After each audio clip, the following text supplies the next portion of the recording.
প্রকৃতির ক্যানভাসে যেন এক রঙের ঝড়, চোখ ধাঁধানো এক আলোর নৃত্য। রাতের আকাশ যেন হঠাৎ এক ঝলমলে রঙিন মঞ্চে পরিণত হয়। বিশ্বাস হচ্ছে না তো? তাহলে চলুন প্রকৃতির এক অবিশ্বাস্য জাদুকরী সৃষ্টির মুখোমুখি হই। উত্তর মেরুর আলো। আজ আমরা ভেদ করব সেই রহস্যের জাল, জানব কিভাবে হিমশীতল রাতের আকাশে এই অপার্থিব সৌন্দর্য খেলা করে।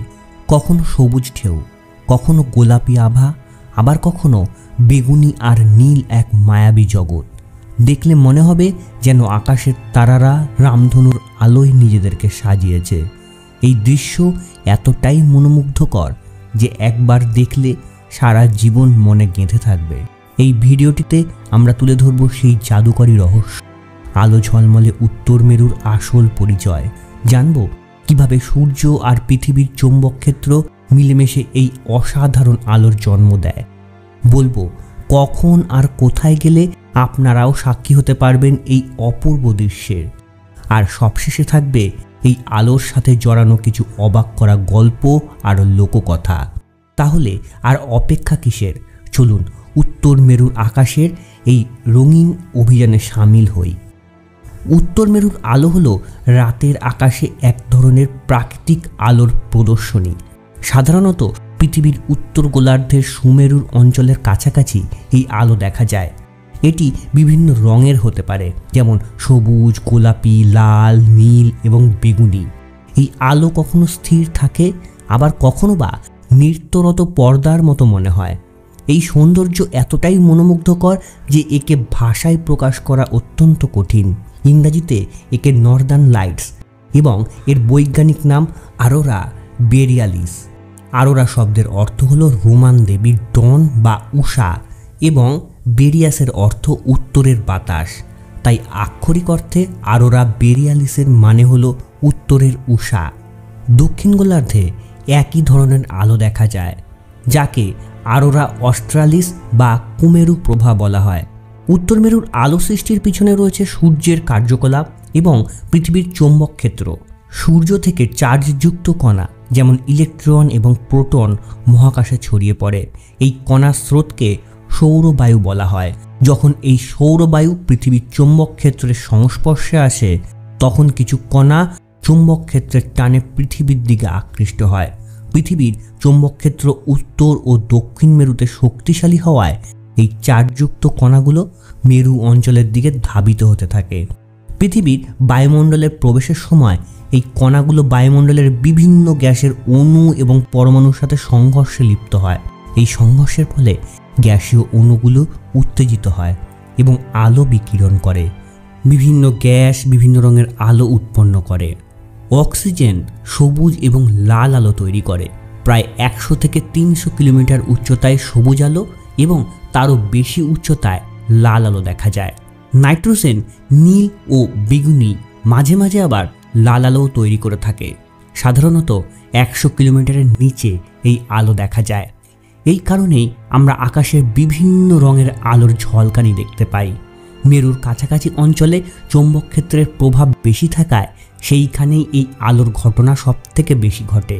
উত্তর মেরু আলো দেখার জন্য কিছু নির্দিষ্ট সময় এবং পরিস্থিতি অনুকূল থাকা দরকার। শীতকাল হলো উত্তর মেরুর আলো দেখার সবথেকে সেরা সময়। সাধারণত সেপ্টেম্বর মাস থেকে এপ্রিল মাসের মধ্যে, যখন রাত দীর্ঘ এবং অন্ধকার থাকে, তখন এই আলোর দৃশ্যমানতা বাড়ে। আকাশ যত বেশি অন্ধকার থাকবে, আলোর ঔজ্জ্বল্য তত স্পষ্ট হবে। তাই পূর্ণিমার রাতের থেকে চাঁদহীন অন্ধকার রাত উত্তর মেরুর আলো দেখার জন্য সবথেকে বেশি উপযুক্ত। সূর্যের কার্যকলাপের ওপরও এই উত্তর মেরুর আলোর তীব্রতা নির্ভর করে।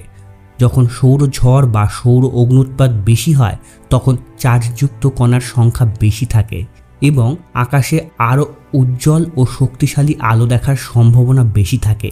বিজ্ঞানীরা সৌর কার্যকলাপ পর্যবেক্ষণ করে এবং এই বিষয়ে পূর্বাভাস দিয়ে থাকেন। আকাশ পরিষ্কার থাকাটাও জরুরি। মেঘলা আকাশ থাকলে আলোর ঝলকানি দেখা যাওয়াটার সম্ভাবনা কমে যায়। সুতরাং উত্তর মেরুর আলো দেখার সেরা সময় হলো শীতের মাসগুলোতে, চাঁদহীন পরিষ্কার রাত, যখন সূর্য কার্যকলাপ বেশি থাকে। এই উত্তর মেরুর আলো সাধারণত উচ্চ অক্ষাংশের দেশগুলোতে ভালোভাবে দেখা যায়। কিছু জনপ্রিয় স্থান হলো Norway Tromsø, Iceland, Canada, Finland, Sweden, Russia, Greenland এবং আলাস্কার কিছু কিছু স্থানে এই উত্তর মেরুর আলো দেখা যায়। দক্ষিণ গোলার্ধে কুমেরুপ্রভা আন্টার্কটিকা, অস্ট্রেলিয়ার তাসমানিয়া এবং নিউজিল্যান্ডের দক্ষিণ দ্বীপ থেকে দেখা যেতে পারে। উত্তর মেরুর আলো শুধু একটি প্রাকৃতিক দৃশ্য নয়, এর সাথে অনেক সংস্কৃতি ও লোককথা জড়িয়ে রয়েছে। প্রাচীনকালে মানুষ এই আলোর রহস্য বুঝতে পারত না এবং তারা বিভিন্ন গল্প ও বিশ্বাস তৈরি করেছিল। যেরকম নর্স মিথোলজি অনুযায়ী এই আলো হলো দেবতার তৈরি করা এক ধরনের সেতু যা স্বর্গ থেকে পৃথিবীতে নেমে এসছে। কিছু সংস্কৃতিতে মনে করা হতো যে উত্তর মেরুর আলো হচ্ছে মৃত পূর্বপুরুষদের আত্মা যারা আকাশের নৃত্য করছে। আবার কিছু কুসংস্কারাচ্ছন্ন মানুষ মনে করত যে এই আলো অশুভ কিছুর পূর্বাভাস। বিজ্ঞানীরা অবশ্য এই আলোর বৈজ্ঞানিক ব্যাখ্যা দিয়েছেন, কিন্তু এর সৌন্দর্য আজও মানুষকে মুগ্ধ করে তোলে। এছাড়াও কিছু রয়েছে মজার তথ্য, যেরকম উত্তর মেরুর আলো পৃথিবীর চৌম্বক ক্ষেত্রের কারণে শুধু মেরু অঞ্চলের কাছেই দেখা যায়। আলোর রং নির্ভর করে বায়ুমণ্ডলে কোন গ্যাসের সাথে চার্জযুক্ত কণার সংঘর্ষ হয়েছে তার ওপরে। একই সময় উত্তর আর দক্ষিণ মেরুতে একই ধরনের আলো দেখা যায়, যা কনজুগেট অরোরা নামে পরিচিত। উত্তর মেরুর আলোর তীব্রতা কেপি ইন্ডেক্স নামে একটি স্কেলে মাপা হয়। কেপি 0 মানে দুর্বল আলো এবং কেপি 9 মানে খুবই শক্তিশালী আলো।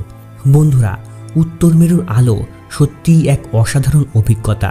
যদি কখনো সুযোগ পান তাহলে নিজের চোখে এই জাদুকরী দৃশ্য দেখে আসবেন। প্রকৃতির এই বিস্ময় আপনাকেও মুগ্ধ না করে ছাড়বে না।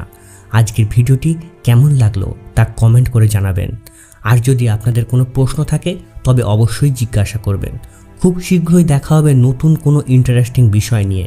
ততক্ষণ পর্যন্ত সবাই ভালো থাকুন, সুস্থ থাকুন। ধন্যবাদ।